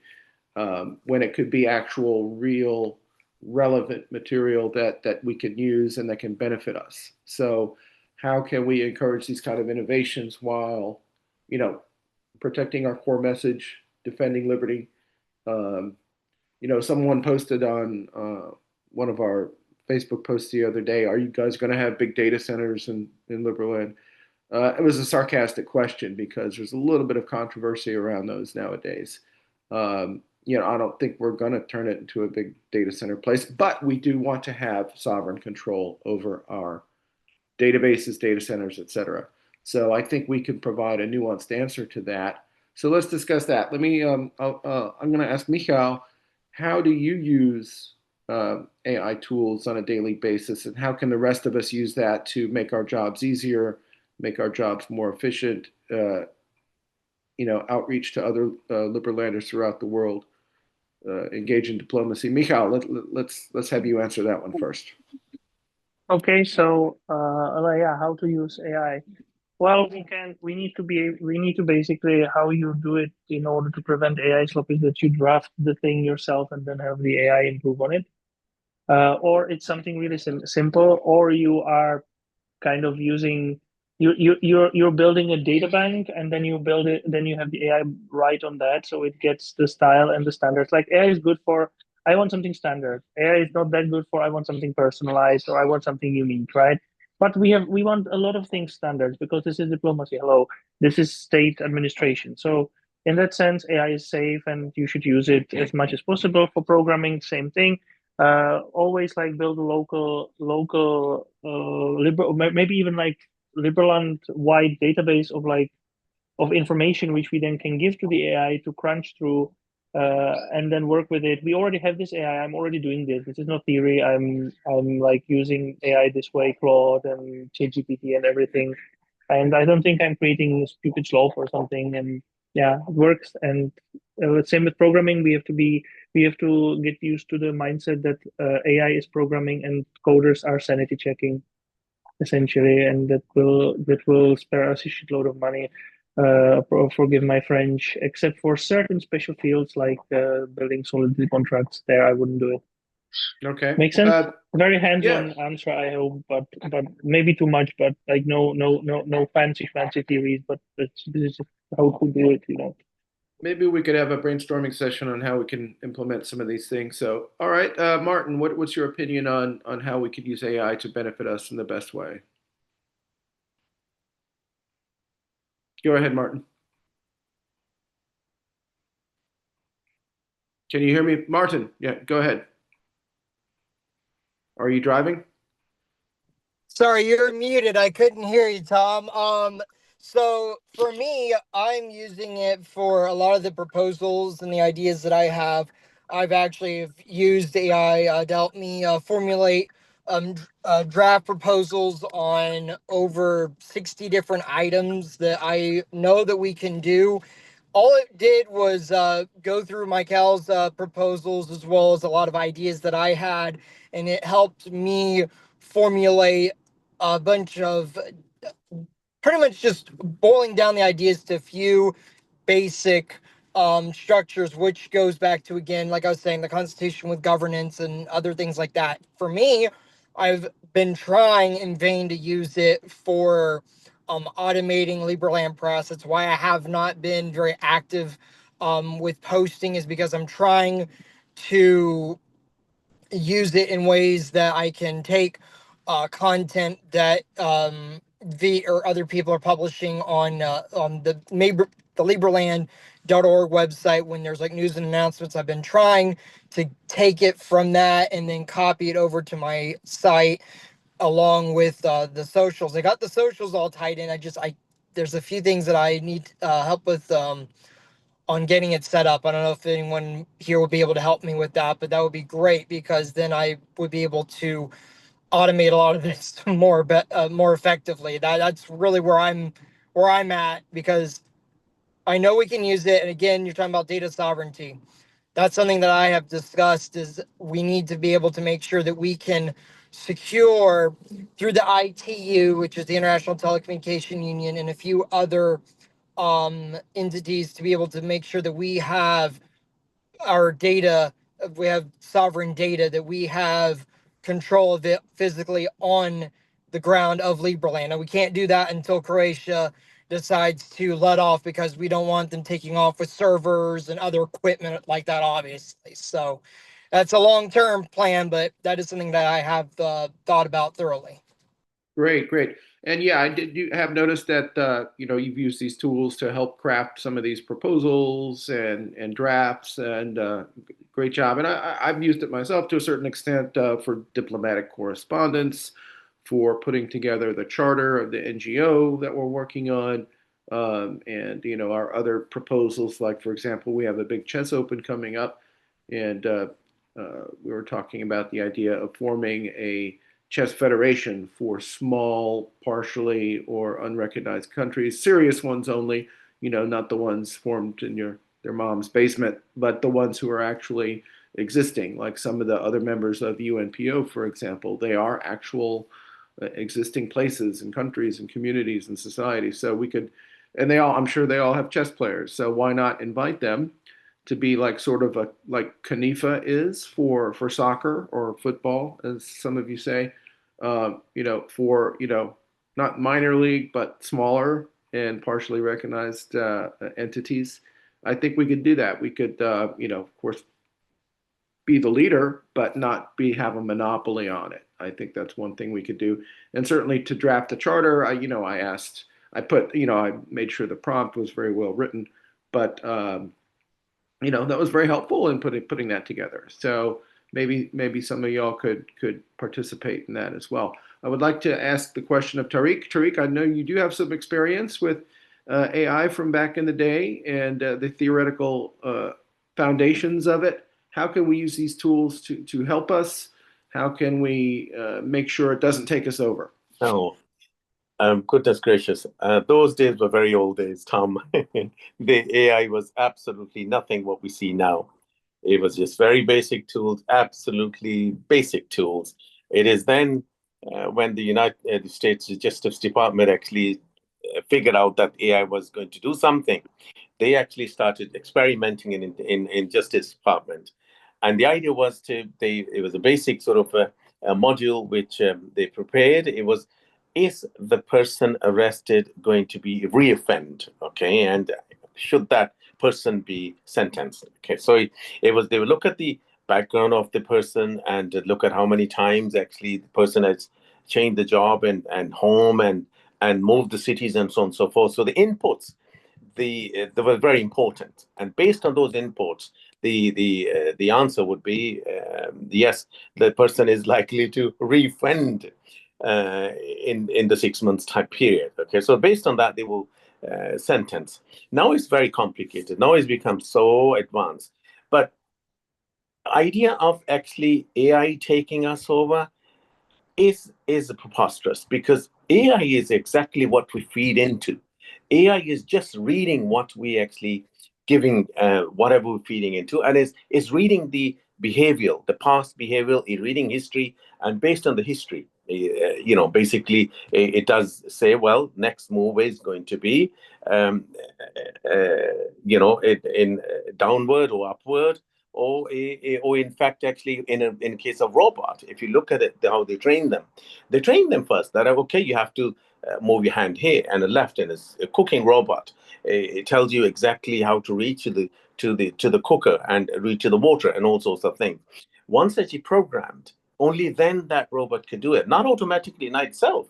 So I think it is us, the AI. I will call it NI, the natural intelligence, which lies with us human being. That is far more important. Actually, AI is just making tasks easy for us. That's all there is. If you want to write a letter, if I wanted to write a thesis now, it will probably take me a couple of hours. But then it was nearly 3 years to put together all those bits and pieces. 4 years and 2020. So it has made our life easy, but would it make it complicated for us? Will it make hell for us? It depends what we want it to do. It may not open one day a door for us if we're trying to do facial recognition. We may have some sort of mask on it. So yes, it has its limitations, but I think we need to use also in our Justice Department. It's very, very important for Liberland to do so, and we can also use in all the other departments, in fact, to help us make the process faster, okay, and more accurate. Doesn't mean that all the answers given by ChatGPT are accurate. No, they are incorrect. You have to go back and sorry, I don't like it. Exactly. So you have it is us human being with the greater knowledge than the AI. I won't take much of that. Thank you. You're 100% right. It's the quality of it depends upon the input, and you Absolutely. always have to check it. That's a very good point. You And always if you have gotta to fact check it. Yeah, then you've screwed up. because sometimes it'll hallucinate and give you stuff Sure. that's completely untrue. All Yeah, right, but Dorian, is- your turn. Let's have Sure. some input on this question. This is a huge topic, and I can talk for it for hours if you want. It's a funny thing because the Croatian liberal community is also a really, really big overlap with the Crow AI community. So our Croatian liberal community also made contributions to the Croatian AI policies. So that's just a fun fact. I do believe that we need to make sure that AI adoption amongst our community is really high, because it will bring massive benefits, and especially in social coordination. So let me use an example. Facebook knows enough information about you that if it wants to, it can suggest a new person that you never met that's going to be your best friend, because you will just click so well. This used to happen. People used to find their best friends on Facebook 10 years ago, maybe even 5 years ago, but it stopped happening because the Facebook changed its incentives and is now doing something else. With the AI, which is also a technology that will know you really good, we need to make sure that we align it with our preferences so that it allows us to coordinate better to find us the people that we can work with within the Liberland community or be friends with or blah, blah, blah. On a civilizational scale, will AI take over? The answer is quite possibly. Essentially, humans are economically valuable because of your bodies, your muscle power, or your skills, or your brains. We essentially solved muscle power. People are now used for skills or brains. And if we manage to solve robotic skills and human brains, humans will lose economic value and military value. Therefore, any system that uses human preferences will be outcompeted by a system that does not. This is the problem of recursive. This is a theory what happens with recursive self-improvement of AI. So we need to make sure that it is aligned or that we do not allow it to reach super intelligence that is significantly higher than human. Okay, great. Thank you for your input, and I appreciate your wider perspective on those issues, and I would tend to agree with what you said on that. Let's move on. Let's talk about our governance system. What's working? What's not working? What needs reform? For example, congressional elections are every 3 months, which there's a reason for that. Do you guys believe that this keeps our representatives accountable, or does make it more difficult to plan things for a longer term? What would you support? Any changes to that, or any other aspects of our system? So let's start with Michal. What do you think about that? And by the way, I agree with you that the fragment system is difficult to grasp, at least initially for people. Anyway, Yeah, take it away, Michal. Sorry. I had a baby issue here. Sorry, can you read the question? I heard Dorian, but what do we need to do with? Well, our governance system, the different aspects of it, what's working well, what's not working, what needs reform. Like, for example, 3-month cycle elections. Does that keep the representatives accountable, or does it make long-term planning more difficult? What do you think about that? I would definitely go for a year. I would not push it, but I would suggest humbly we investigate the possibilities of secret ballot. Not because we need, like, let's put it that way. This is a matter of principle and a matter of acceptability and a matter of not looking like bad, not sending a bad message to the world.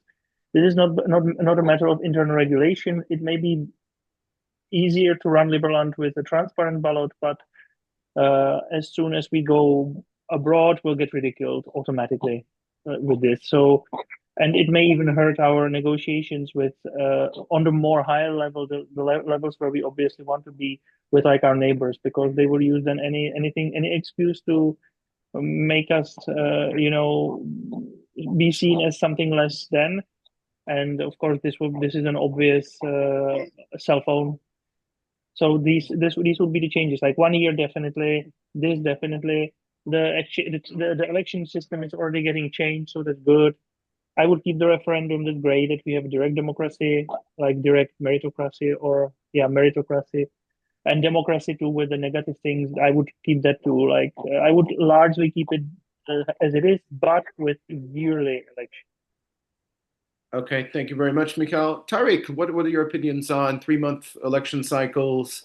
What do you think about term limits for members of Congress? What do you think about the current system and what could be changed? What works well? What doesn't work well? What do you think, Tariq? Yeah, I think as an evolving nation, just very young nation, just 10 years, 11 years is absolutely nothing.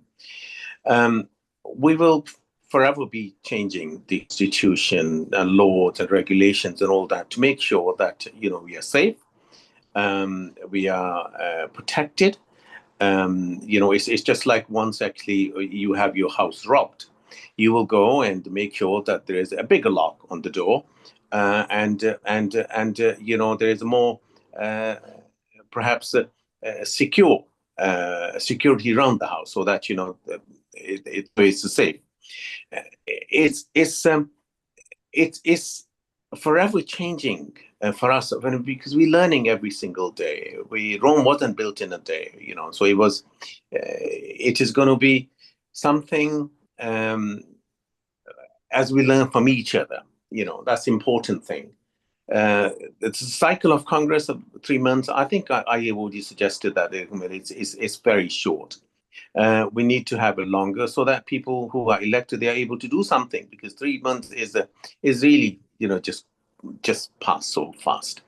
And the other than that, as I said, it is a learning process for all of us. None of us actually have run governments before. Organizations, yes, but I think it is something far more sort of complex to do that than just simply running a household. So yes, there will be constant changes in that, which I'm very happy to be receptive of that. Thank you. All right. Thank you very much, Tariq. I would like to point out that most of the members of Congress do get reelected. So, apparently they do have their constituencies and their support. So that's one thing to keep in mind. Let's go to Dorian and then Martin on the same question. Which aspects are working, which need reform, and what do you think about three-month election cycle? Dorian. To put it bluntly, it's not working. We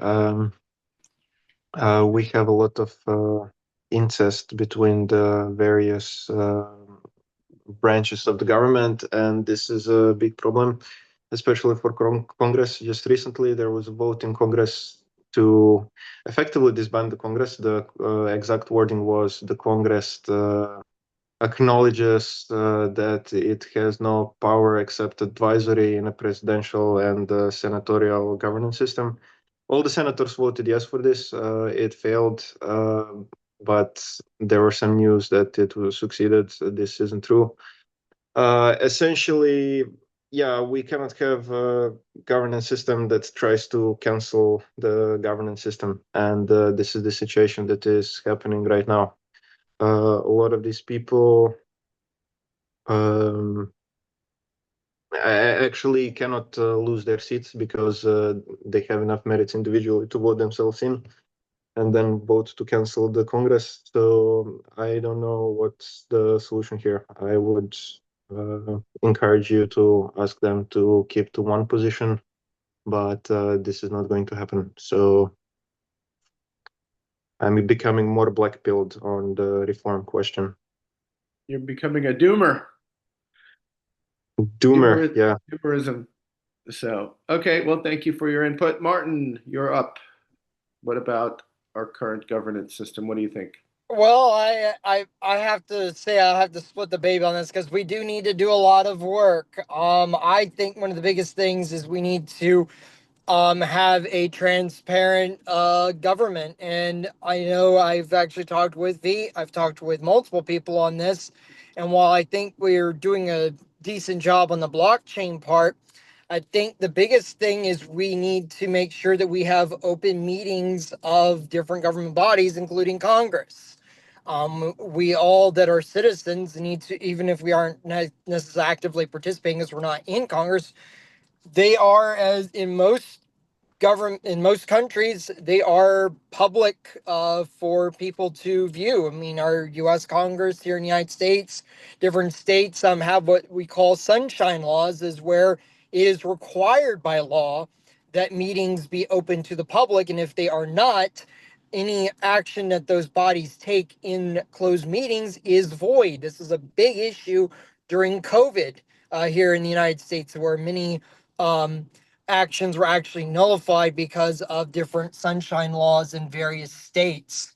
And again, this all goes back to, again, putting in a constitution, among other things. I also think that we need to have an automatic formula for growing Congress. I know the president has said that he wants to eventually grow it to 21 people. Well, we need a formula to be able to extrapolate it from the 7 that we have now and how it's going to be expanded. Just like how, again, the U.S. House of Representatives was supposed to be one for 30,000 citizens. it's only got 435 people, when if you actually look at the text of the U.S. Constitution, it's supposed to be closer to 10,000, just as an example. So again, we need to follow our ideas, our principles, because if we do that, we'll be in a much better situation. All right, very good. Thank you very much, Martin. I have another question. 1 second.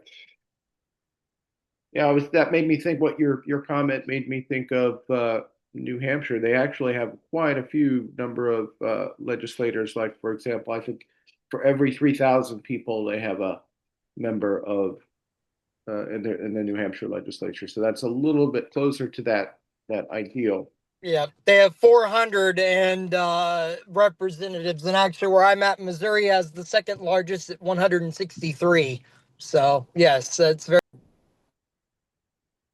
All right, let's move on to the next question. If you could propose one constitutional amendment or major legislative reform today, what would it be and why? Let's go with Michael. Michael, what would be your one amendment or reform? I know you work on them all the time, so this should be an easy question, although, there's so many good ones that might be hard to decide. But what do you think, Michael?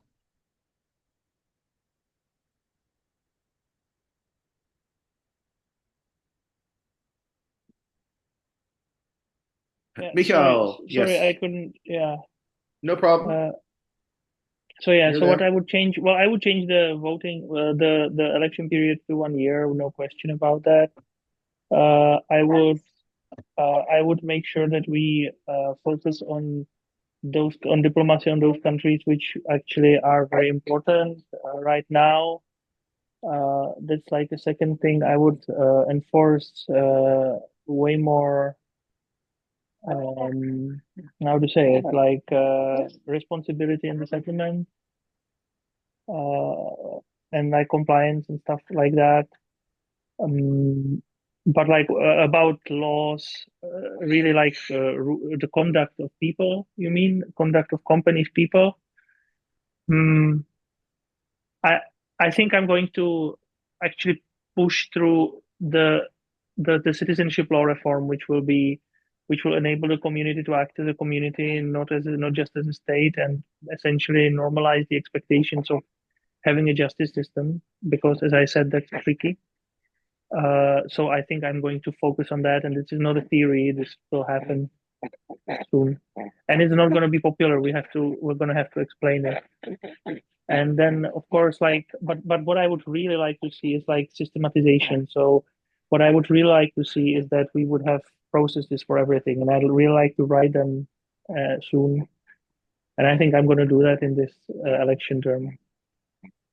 Okay, great. So great, and I hope super. they will be like used. Okay, good stuff. Good stuff. Dorian, if you could propose one constitutional amendment or legislative reform, what would that be? No, the most important thing is to just pass the constitution.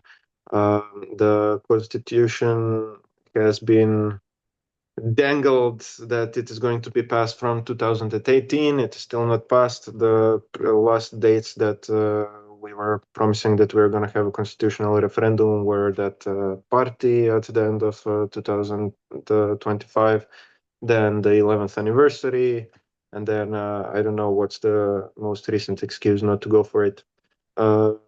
Most of my actions that brought me a lot of attention on me is because I forced the changes in the governance system according to the constitution. Because I came to the conclusion that if nothing is done, the constitution will never be passed. So prove me wrong, pass the constitution finally. But yeah, this is the most important thing. We need to pass it.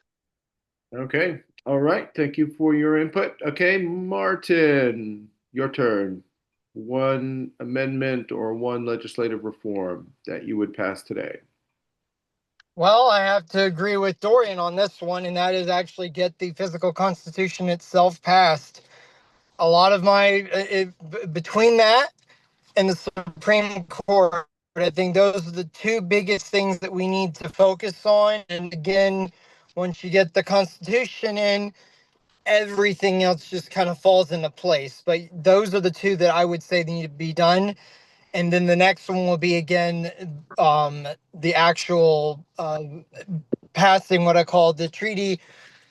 I'm trying to remember the exact words I used. The passage of the adherence in principle to different treaties. I know it's not the exact wording that I used in my proposal, but those are the biggest ones. But first, you have to pass the Constitution so that we actually have the mechanism in place so that we're not doing a lot of this ad hoc. I know I've only been here a little over a year, and I've watched Liberland since 2016. I know this is something that every so often, it's kind of like the analogy of what we call America, Lucy in the football. We say it's going to get it's going to get presented, and then last minute it goes up, and then Charlie Brown's on his back. So I hate saying it like that, but that's something that I would push for in Congress immediately, is to get at least get the universal principles of liberty, and then go from there. There's got to be something that we can agree on to get this passed. I'm sorry, I just have to say one thing. The way how the referendum is built, the constitutional referendum, the problem is that if we try it, it will fail, not because the constitution will be unpalatable. People kind of like it, but the problem is that it's just there's not enough voters active. There's not enough voters who would pass the threshold, because the constitutional threshold is high, and we might need to change that. But we've never even talked about it. That now is the first time I'm like mentioning that we should probably do that. So the reason why we never did this is not because we want to delay or lie or postpone. Well, the first versions were kind of not that good. Then we try to have it looked by the community. That's fine. But the real problem is that until now, and even now we're still deep in it, there is no way of passing that referendum. No way. So we do it. We can just do it academically, and then it will fail. Guaranteed. Not because it's a bad constitution or something, but because people just won't vote on it.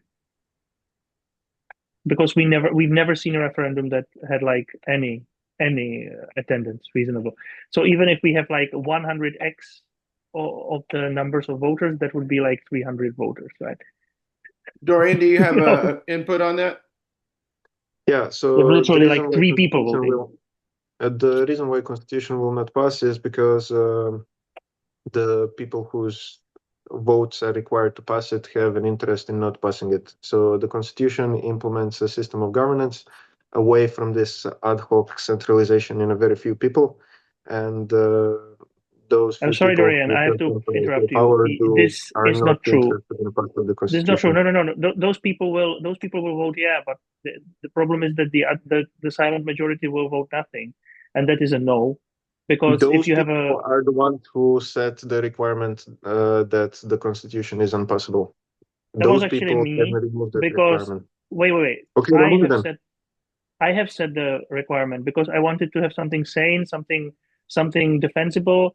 It was like a technical decision. It wasn't a political decision. And then I pushed it through because I thought that we will have, we will have like 2 years into the governance, we will have an active governance. That's what I thought would happen. I thought we would have a fully active governance with a fully active community who will be very overjoyed to vote on referenda. I thought we would have a completely different problem. But we have this problem. I never thought about this. Yeah, I'm now proposing for the first time of like lowering the requirements for the initial acceptance of constitution because of that. And I am the author of this, not Veet, and not Naveed. I'll vote for this. However, I would like to point out that the first version of the constitution has been proposed in 2016. This vastly predates you, and it is the same problem that was since then. Oh no, we cannot pass it because some excuse, and then it never gets passed. I don't know why that one didn't pass. I don't know. Okay, I wanted to move on. I wanted to give Tariq the floor and have his answer to the question. Yeah. Thank you so much. I think this matter of constitution has been it started actually back in 2015. To be honest with you, we started writing it, and there was a new version, and another one. So it wasn't just started in 2016. Actually, no, it was long before that. several people came and they wrote it and amended it, and there was amendment. And I think now we are at a position where we can say that this is a sensible legal document to be proposed to for public to vote on. Okay, prior to that, it was just cut and paste. We were just chopping and changing, and this may be. I meant constitution are actually never a final version of constitution. There's always an amendment to a constitution, subject to something happened which it never happened in the history. So it will be subject to addendums, linked to it in the future. So, but as it is, if we think, I don't think that anybody is actually sitting on it deliberately, as Dorian said, because he's of course he has the right to think the way he wants to think. He has a very strong opinion about himself and his Croatian community. But I'm going to leave it him as it is. I'm happy to pass on it. I'm happy to say, but let's finalize it. It's been going for a long time, but will there be the final version? I don't know. Only time will tell. 15 seconds, please. Yeah, now we have to deal with the technical problem. And again, we'll talk about it with Veet and the other provisional government members. But if we want a constitutional referendum and we want it kind of fair with respect to that it's at least possible, then we need to lower those requirements. Not to a full, just a majority of merits will give it to you, but something like at least 50% of people have to vote, and then 25%. Something like reasonable, something still rather strong, but not something that would kill it automatically, because now it would automatically kill it.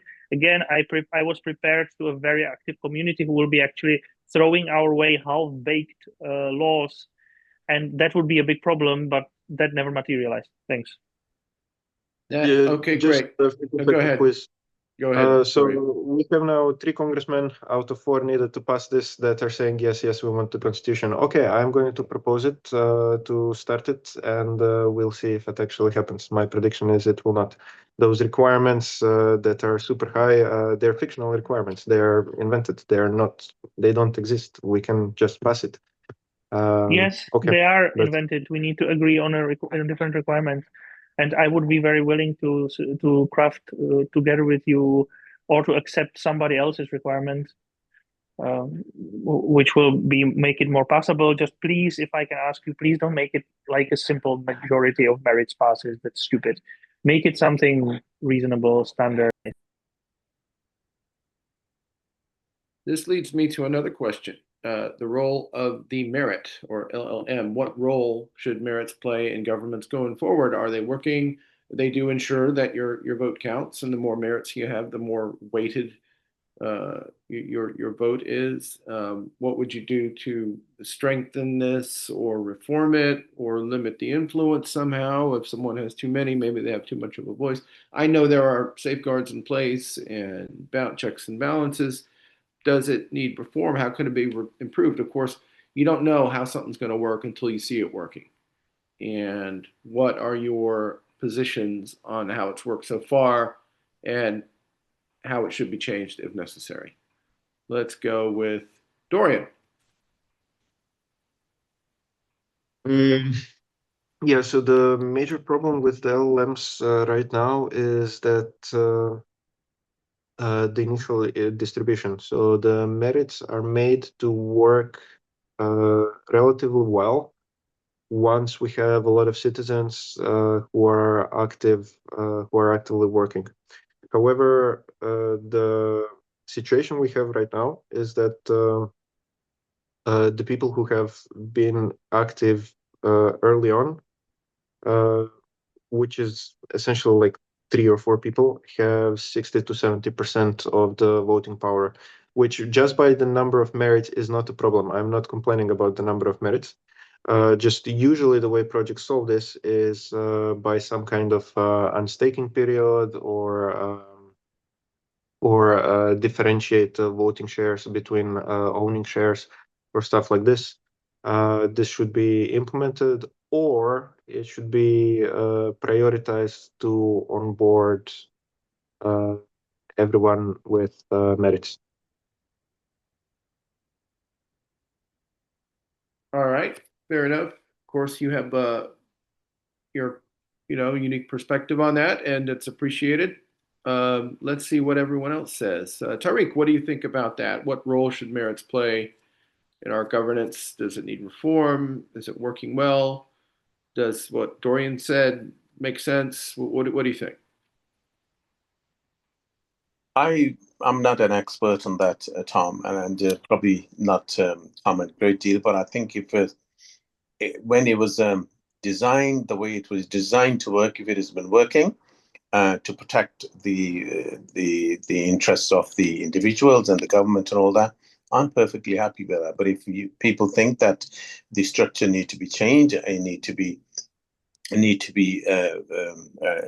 amended, I'm also happy with that, because what is more important actually than having just merits in there, what actually works for the government and the people who actually are part of that government and the people actually of Liberland. That's the important thing. And so happy for change, happy to open for a change, open change to a constitution also at the same time. A change is the only thing which is constant. Okay, so hopefully this will not be the very first discussion we've had. We're going to be having over merits, but I leave it to the experts. Yeah, I think it in theory, as planned, it does work well in theory. One of the challenges is that up until for a good part of our history, a lot of them had to be awarded manually, and sometimes maybe we skipped over somebody and they're owed merits that they should have gotten for work they've done. Or what we would like to do is to make it as automated and fair and objective as possible, so people can be rewarded for their work or their contributions, and have the requisite say that the merits are intended to give them. Sure, I'm happy with that. So yeah, sure. Who else would like to input on this merit question? Michal. Can you hear me? Yes. So I think we kind of are misunderstanding what the politics should be and could be, because the Congress could be way more than what it is. And indeed, so I have a kind of radical opinion on this, which probably nobody will share, even especially Americans, that will make all of them angry. I think the merits are extremely useful because a democracy as it is a lie, in the sense that that I can mathematically show you that individual voting in normal democracy, be it American or European or whatever, makes absolutely no sense, and you should do literally anything else, including playing the dumbest computer game you know or staring into space, giving you more utility than that. Merit changed that. At least, merits changed it by a lot of orders of magnitude. The problem is that the order of magnitude of voting inefficiency is extremely low. But still, it is better to be abysmally low than completely insanely low, as a chance to change something. I mean, as a normal citizen. And of course, if you're not a normal citizen and you have a lot of merits, you can change quite a lot, as evidenced by the fact that many people who have a lot of merits can change quite a lot. What we could do and should do is probably, I would say, this is if I had a choice, I would probably allow some kind of popular representation next to the merits, because it just doesn't matter. Like the people who have 5,000 merits matter too. Like popular lives matter, popular votes matter. They shouldn't matter too much. They shouldn't matter in a majority, but they should be heard in some ways. Like, for instance, we had a discussion in 2024, and I suggested that we would have 2 extra seats for the 2 most popular candidates, regardless of their merits. We could do something else. We should not break up the monopoly of power of merits, definitely not, but we should kind of temper it and allow for a wider civic discussion, because what the democracy or politics could do is to ensure that our community stays united and does not factionalize into rebellions and loyalists and that sort of stuff, where we then spend time beating each other in front of well, almost court of law in another country, which I think is the last thing we should do. Thank you. And the politics should prevent that, but we should be reasonable about it. And reasonable doesn't mean that we just like super strongly defend the monopoly and super make sure that the popular vote. Okay. All right. Thank you for the input. Great. Martin, you're on mute. You're talking, but you're on mute. I think he can't hear me. Martin. Maybe he's talking to somebody else. Well, we can move on. He is sort of looking.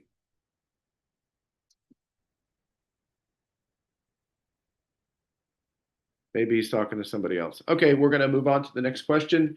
One thing that we've faced some challenges with recently is, making sure our books are stable.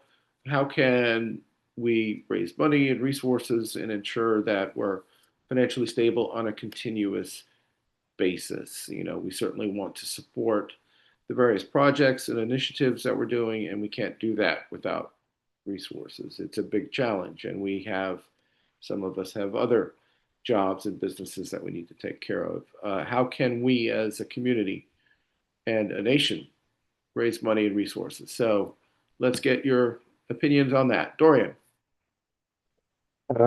Reform the Ministry of Finance. So Liberland on average gets about $1 million a year. For the big income source is in-person introductions and conversions at conferences. I believe, I don't have the exact numbers, but I believe this is the majority. This works. However, the problem right now is how money is spent, not how it is gained. So I would focus on making sure that good projects get funded, bad projects do not get funded, and it all goes to the Ministry of Finance. I would just like to make a note on the previous conversation. I have started the Congress vote to prioritize passing the Constitution. If we are all in agreement, I would appreciate the other congressmen to vote on it. Okay, great. Let's see here. Oh yeah, we thought you were on the phone. That's fine, Martin. Tariq, what do you think we could do to raise money and resources and make sure we're stable from a monetary standpoint? I think the only issue we've been having for not having lots of money with us in our kitty is the problems surrounding us year in, year out. Once actually we have built a good, solid neighborhood relationship, I think the money is not an object. As you know, we have several investors, huge investors actually lined up. We'll be delighted to come in and fund the entire infrastructure of Liberland. Okay, so it's just a matter of time. But at this, people are very careful, and we're also very careful in taking people's money. And they say, well, look, they must be secured against something, against sovereign guarantee or some kind, which we are not able to offer at this point in time. But just taking the money and they say, well, hey, okay, hope for the best. It's not good for. We need to continue through diplomatic channels. Secure that funding indirectly by making sure that our relationship with our neighbors is developing, is good, and their money is safe. So money will come in. It's just we just have to continue working towards it. Yeah, that's very true. Okay, Martin, do you have an input on that question? Are you available now? Probably still on the phone. He sent me a message that he had to take a phone call. So, Mikhail, you are welcome to have some input on that question. Raising money, resources, keeping us afloat.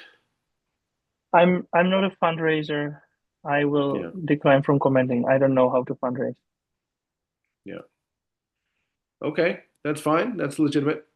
I did have a few other questions, but I did want to give the participants the chance to ask each other questions if they so choose.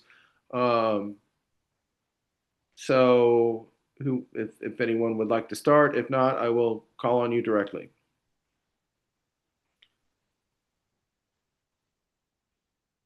How about Michal? Would you like to ask any questions of the other candidates? Yeah, sure.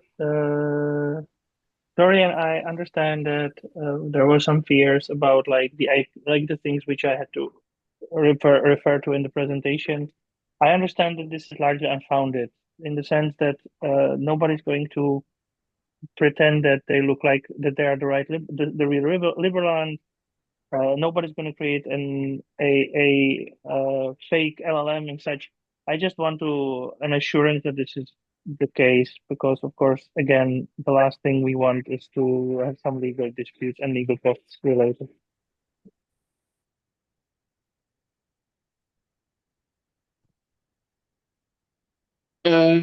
So from my perspective, I went on a vacation. I returned, and you guys went to full agro. There were some accusations of stuff that weren't actually planned, and this is actually a recurring issue. Is that there is a meeting, which is actually just an echo chamber of anger, where just people throw out wild theories at each other, and they just get wilder and wilder. And then I come back and I hear them, and I was like, I'm just laughing on them because I have nothing to do with them. And it was a similar situation now. I feel like it is mostly talking. I feel like it is mostly making decisions with incomplete information, and you can just ask for complete information. It's really not a problem.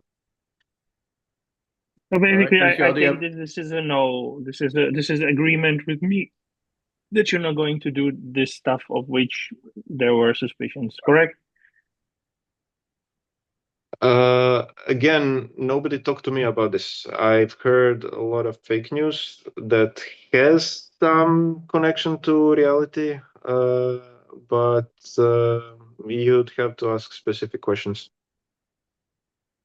Trying to take away the name, trying to say that we have the real merit, trying to say that we're the real Liberland, trying to call right all the people in the CRICM saying that the government is illegitimate, that sort of stuff. Basically, these things itemized. I feel like this is mostly projection. So I do believe that the chance of the current administration of Liberland to actually achieve its goal is zero. I do believe that it is best to start fresh with a new project. There is a question whether or not that project should have a name Liberland or not. Recently, a decision has been made that the Liberland brand is likely more toxic than it is beneficial, especially in places like Croatia. Which again we have tested because we have been using some covers like Beyond Nations, Liberland section, and not Liberland directly. This is the first time I hear about merits, so I don't know where you got that from. I don't know. Did I miss something else? One thing that I'm really angry about is that, and why I say that this is just projection, because, okay, we have our disputes, which have mostly been contained within the liberal community. The current administration has done an escalation pretty much out of nowhere, which is to try to smear my and Mirek's name outside of the liberal community to hurt us just in general. I have offered to tone this down. From what I understand, those offers have been rejected. So I don't know what to tell you. Like, you're just asking me stuff while while continuing these strikes against Mirek and me. You have to All ask right, the individuals who are continuing the strikes. It wasn't me. It wasn't consulted with me, and I would have said, "Don't do it." Well, you are executing them. So if Never. if you're expecting any like, That's a yes, lie. I need to I need to respond to these provocations that are spilling over from the Liberland community. Like if you Google my name, they're saying stuff that are patently untrue, and I need to respond unless these things are solved. And well, from this is certainly the platform where you can, make corrections to what you feel are misrepresentations or fake news. But I'm glad we're doing it in a fairly civil and straightforward way. Um, you know, we owe the audience not to get bogged down in certain things, but I do appreciate, not turning into insult match, yeah,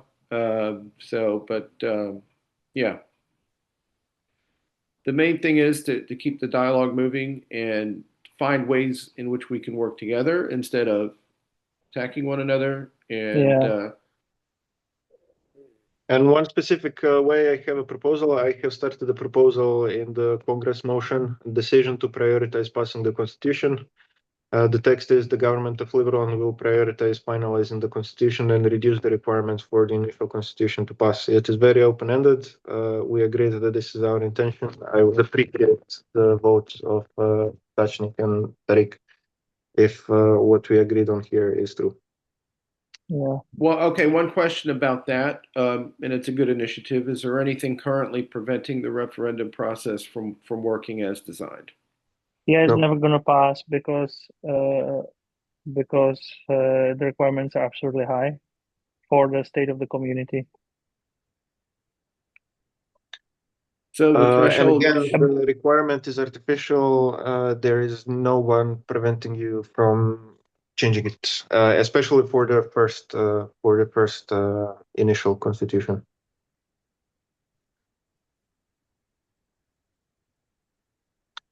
And we can pass it in a form of a law and upgrades to constitution later. There are very many. Yeah, we don't have a constitution yet, differences. right? So it doesn't matter. So it doesn't matter. We can. This is not a problem. We can. It is a bit of a problem. Like it would be great if the constitution was passed by the hard requirement, but the problem is it just will never be. Like if we keep on to that requirement, that means it's never gonna pass. That's it. So I voted yes. Just Thanks. now. Okay, I think Martin is back with us. Martin, we're allowing candidates to ask questions of one another. So I think Tariq has dropped off. So feel free if you want to ask a question of Michal or of Dorian, please go ahead. All right, Mikhail, I know we had talked about, I'm sure I know you guys, I just jumped back in, you're talking about the Constitution. Is there a way that we can just, like, for Congress to pass it as a law and then eventually, like, find a way to upgrade it or something like that, or through a referendum, or I don't know exactly the requirements or what the threshold is, but That's a good way. That's a good way to pass it as a law. No, but we shouldn't pass it as a law either. We should pass it as something in between because it should have some kind of superior legitimacy, even in the beginning. But then it should be something closer to the law referendum. But it shouldn't be exactly the law referendum. Law referendum is just too low a threshold. So we pass it to something in between. By the way, yeah, thank you. all right, that's all I was just trying to figure out because I know we need to get this done, and I know that there's some technical issues, but at least get it done, and then we can amend it later on. Congress has that authority, so thank you. Okay, Michal or Dorian, do you have any questions of Martin?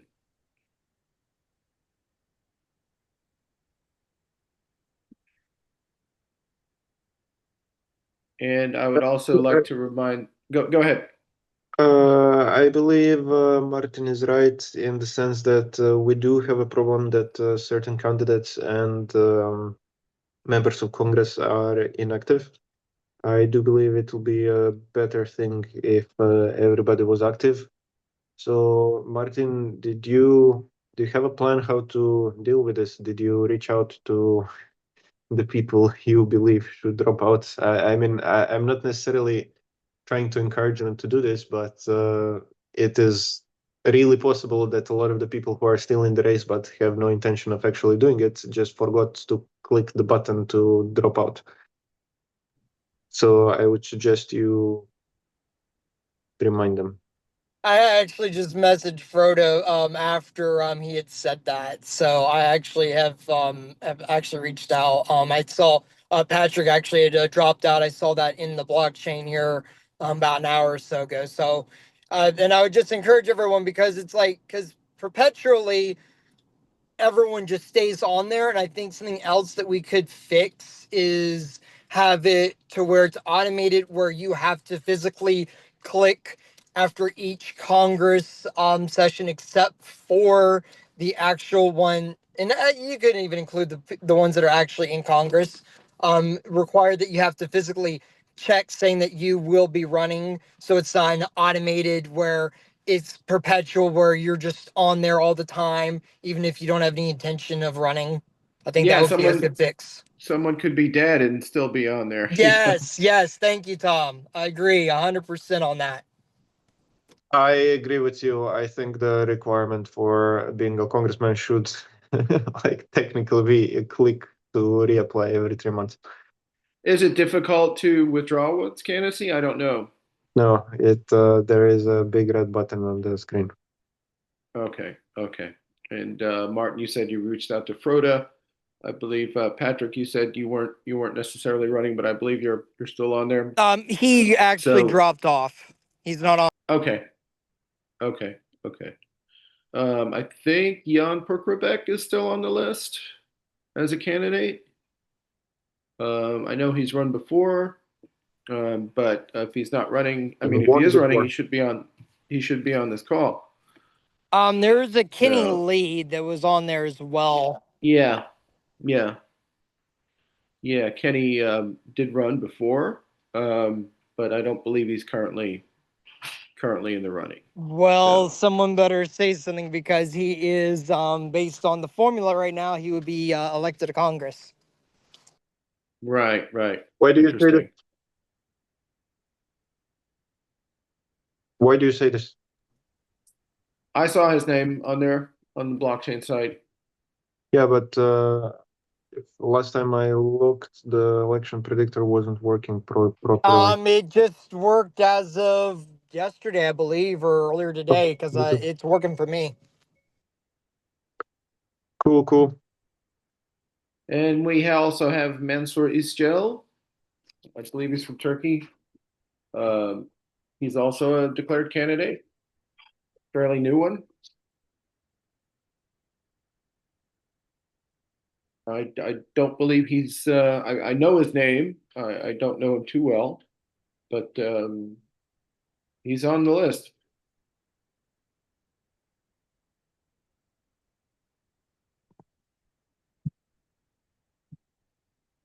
So just let me have a quick look to let's review who's on there.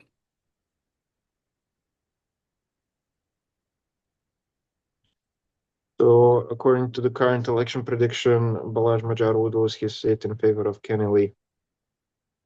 And How about that? I like Kenny Lee.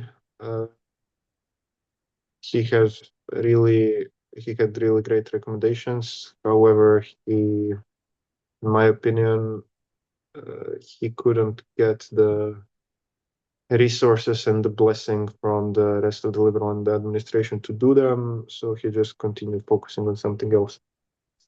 I am Right, clear. With the contrast of Balazs is there every time, is now very involved in the development. I do not know why anybody would replace Balazs with Kenny. Right. I don't know either. And I do agree. Kenny's great. And I met him in person a couple of times, and he would be, a great person. But yeah, I think you're right. He didn't get elected and he just started focusing on other things. We also have Manuel Lanes, who's still Spectral is his name on the blockchain. So I don't believe he's running this time around, although he did last time. Maybe we could, reach out to him and ask him to withdraw his name before Sunday, unless he's actually running, which he should be here if he is. So I don't think he is, but maybe I can reach out to him. So we're getting close to the 2 hour mark. And if there's any last minute questions from the audience, I see there was a comment from Renee and there was a greeting from Nicholas, who we gave a shout out to earlier. Thank you very much. If there's any last minute questions from the audience, we'd be glad to field them if they're serious questions. If not, we can move to adjourn and wrap up this congressional debate.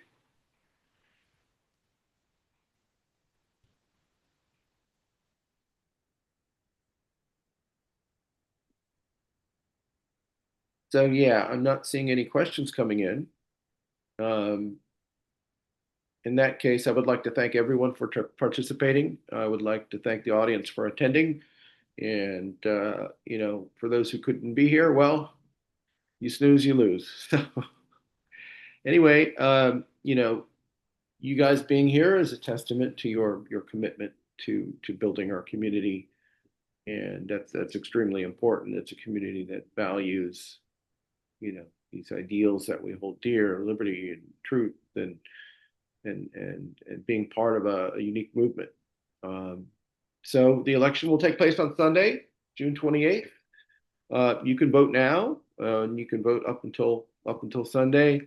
Everyone who's a citizen and onboarded on the blockchain, you're invited to participate and vote, and your vote actually does count. So if you want to look up the details, the liberland.org/elections, and of course, if you're onboarded on the blockchain, there's the tab that says politics, and then you could look at Congress and adjust your votes or place your votes on there. So if there's any further questions, we can field those. If not, we can go ahead and conclude this debate.